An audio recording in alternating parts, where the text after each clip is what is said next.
আসসালামু আলাইকুম। সংবাদে আপনাদের সবাইকে স্বাগত জানাচ্ছি। আমি ফিরোজ তোহা। শুরুতেই আরবে কেবলস সংবাদ শিরোনাম।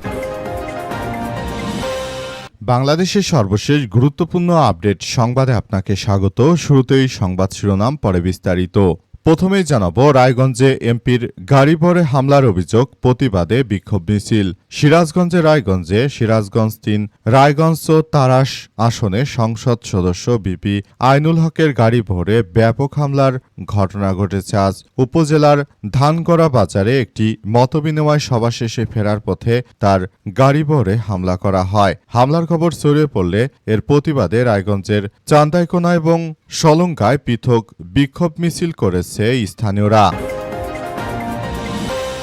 এরপর জানাবো, আওয়ামী লীগের ব্যানারে মিছিলের দাবি, তথ্য নেই পুলিশের কাছে। ঢাকার ধামরায় উপজেলা সাবেক মহিলা ভাইস চেয়ারম্যান আফরোজা আখির নেতৃত্বে কার্যক্রম নিষিদ্ধ আওয়ামী লীগের ব্যানারে মিছিল করা হয়েছে বলে দাবি করা হয়েছে। এ সময় অন্তত 2 দফায় পুলিশের সঙ্গে তাদের পাল্টা ধার ঘটনা ঘটে বলেও দাবি আওয়ামী লীগ নেতাকর্মী। তবে পুলিশ বলছে তাদের কাছে কোনো তথ্য নেই। এদিকে নওগাঁয় সড়ক প্রশস্তকরণের দাবিতে অবরোধ। নওগাঁর বদলগাছিতে সড়ক প্রশস্তকরণ ও গোলচত্বর নির্মাণের দাবিতে বিক্ষোভ সমাবেশ ও সড়ক অবরোধ করেছে স্থানীয়রা। আজ বেলা 11টা থেকে উপজেলার চারমাথা মোড়ে কর্মসূচি শুরু হয়। এতে বিভিন্ন শ্রেণী পেশার মানুষেরা স্বতঃস্ফূর্তভাবে অংশগ্রহণ করেছে। এবারে জানাবো, রাঙামাটিতে পিকআপ উল্টে চালকসহ 3 জনের মৃত্যু, আহত 3। রাঙামাটির সদর উপজেলার সাপছড়ি ইউনিয়নের মানিকছড়ি এলাকায় নিয়ন্ত্রণ হারিয়ে একটি পিকআপ উল্টে চালকসহ 3 জন নিহত হয়েছে। এই ঘটনায় এক নারীসহ আরও 3 জন গুরুতরভাবে আহত হয়েছে। আজ ভোর 5:30টার দিকে মানিকছড়ি আর্মি ক্যাম্পের সামনে এমন ঘটনা ঘটে। খাগড়াছড়ি মহাসড়কে এই মর্মান্তিক দুর্ঘটনা ঘটে।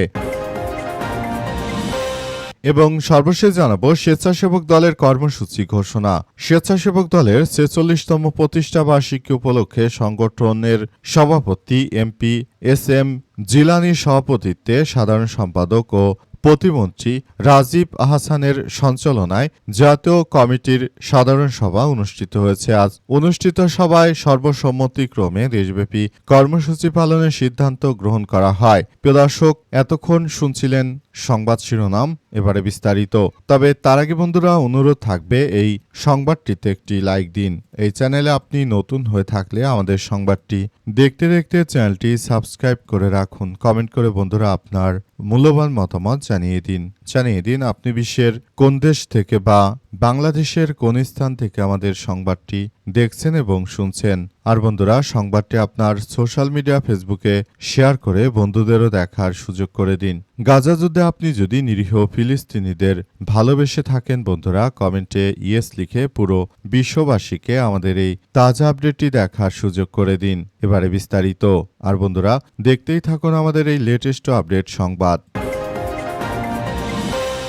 রায়গঞ্জে এমপির গাড়ি পরে হামলার অভিযোগ, প্রতিবাদে বিক্ষোভ। সিরাজগঞ্জ ৩ রায়গঞ্জ তারাস আসনে সংসদ সদস্য বিপি আইনুল হকের গাড়ি ভরে হামলার অভিযোগ উঠেছে। আজ সন্ধ্যায় উপজেলার ধানগড়া বাজারে একটি মতবিনিময় সভা শেষে ফেরার পথে এই হামলার ঘটনা ঘটে।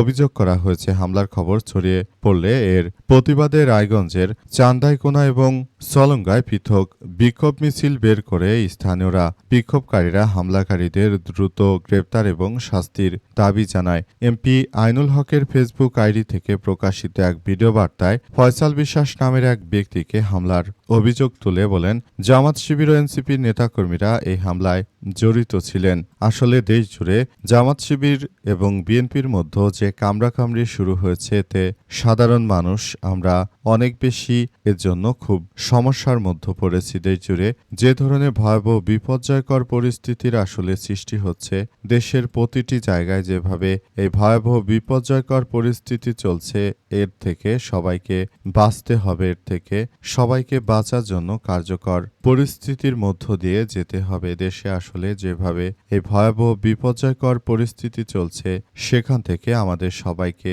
বেরিয়ে আসতে হবে। দেশে আসলে এক ভয়াবহ বিপদ চলছে।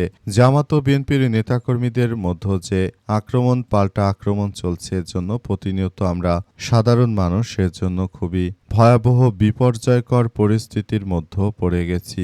আমরা আসলে এগুলো থেকে বাঁচতে চাই, কারণ দেশের কোনো মানুষই এই ধরনের রাজনৈতিক দলগুলোর মধ্যে যেতে চায় না। তারা মূলত সুন্দরভাবে একটি জীবনযাপন করতে চায়, কিন্তু রাজনৈতিক দলগুলো তাদের দল ভারী করার জন্য মূলত এই কার্যক্রমগুলো চালিয়ে যায়। তাদের উদ্দেশ্যই হচ্ছে যে তারা এগুলো করবে এবং এর জন্য মূলত সাধারণ মানুষকেই তারা ব্যবহার করতে চাইছে।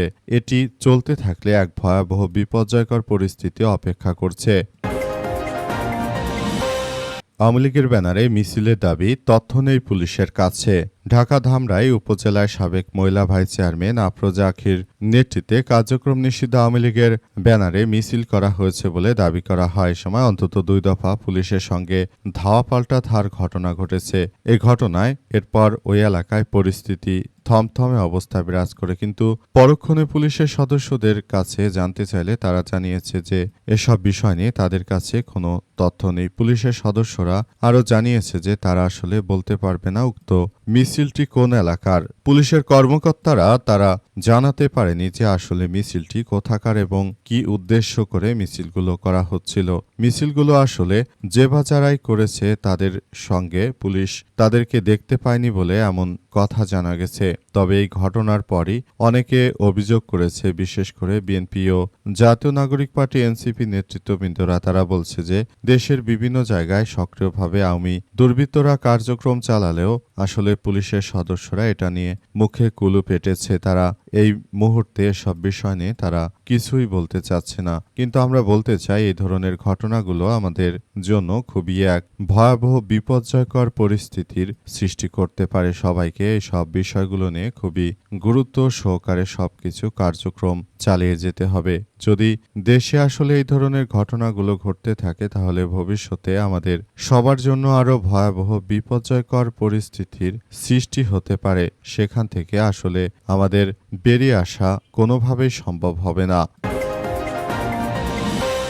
নওগাঁয় সড়ক প্রশস্তকরণের দাবিতে অবরোধ। নওগাঁর বদলগাছীতে সড়ক প্রশস্তকরণ ও গোলচত্বর নির্মাণের দাবিতে বিক্ষোভ সমাবেশ ও সড়ক অবরোধ করেছে স্থানীয়রা। আজ বেলা 11টা থেকে উপজেলা চারমাথা মোড়ে এই কর্মসূচি পালিত হতে বিভিন্ন শ্রেণী পেশার মানুষ অংশগ্রহণ করে। আন্দোলনকারীরা বলেন যে বদলগাছী চারমাথা মোড়ের সড়কটি অপ্রশস্ত হয়, প্রায় যানজট দেখা দেয়, দুর্ঘটনা ঘটে, এতে হতাহতের ঘটনা ঘটে। দীর্ঘদিন ধরে সড়কটি প্রশস্ত করার দাবি জানিয়ে আসছে সংশ্লিষ্ট কর্তৃপক্ষ, কোনো উদ্যোগ নেয়নি। এই কারণে সচেতন এলাকাবাসীর ব্যানারে আন্দোলনে নামতে বাধ্য হয়েছে।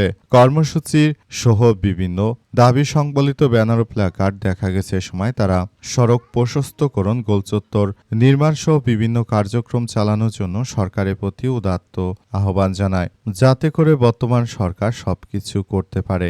এজন্য তারা সেখানে যথাযথভাবে তাদের কার্যক্রমগুলো চালিয়েছে। অবস্থায় অনেকেই বলাবলি করছে যে যতই আন্দোলন করেন না কেন বর্তমান সময়ে এই মুহূর্তে আর রাস্তাঘাট করা সম্ভব হবে না, কারণ সরকার বিদ্যুৎই দিতে পারছে না। তাহলে কিভাবে রাস্তাঘাট সহ সবকিছু বিনির্মাণ করা হবে? এই বিষয়গুলো খুবই গুরুত্ব সহকারে দেখছে তারা মনে করে অবস্থা ঘটতে থাকলে তাহলে ভবিষ্যতে আরো এক ভয়াবহ বিপর্যয়কর পরিস্থিতির সৃষ্টি হতে পারে। তাই এখনই বিষয়গুলো নিয়ে সবাইকে খুব সচেতন অবস্থায় থাকতে হবে বলে উল্লেখ করা হয়েছে। রাঙামাটিতে পিকআপ উল্টে চালকসহ 3 জনের মৃত্যু, আহত 3। রাঙামাটি সদর উপজেলার সাপছড়ি ইউনিয়নের মানিকছড়ি এলাকায় নিয়ন্ত্রণ হারিয়ে একটি পিকআপ উল্টে চালকসহ 3 জন নিহত হয়েছে। এই ঘটনায় এক নারী আরও 3 জন গুরুতর আহত হয়েছে। ভোর 5টার দিকে মানিকছড়ি আর্মি ক্যাম্পের সামনে রাঙামাটি খাগড়াছড়ি মহাসড়কে এই মর্মান্তিক দুর্ঘটনা ঘটে। কোতোয়ালি থানার ভারপ্রাপ্ত কর্মকর্তা ওসি মোহাম্মদ জসিমউদ্দিন বিষয়টি নিশ্চিত করেছেন। নিহতরা হলেন মেঘরানী চাকমা 45, সান্ত্বনা চাকমা 38 ও শান্তিরঞ্জন চাকমা 65। পুলিশ ও প্রত্যক্ষদর্শীরা জানায় যে রাঙামাটি শহর থেকে যাত্রী নিয়ে একটি পিকআপ চট্টগ্রামের মেট্রো নং 11-25-99 কুতুবছড়ি বাজারের দিকে যাচ্ছিল। পথিমধ্যে মানিকছড়ি আর্মি ক্যাম্পের সামনে পৌঁছলে গাড়িটি নিয়ন্ত্রণ হারিয়ে সড়কের পাশে পড়ে যায় এবং সেটি উল্টে যায়। এই ঘটনায় সেখানে খুবই এক ভয়াবহ বিপর্যয়কর পরিস্থিতির সৃষ্টি হয়েছে।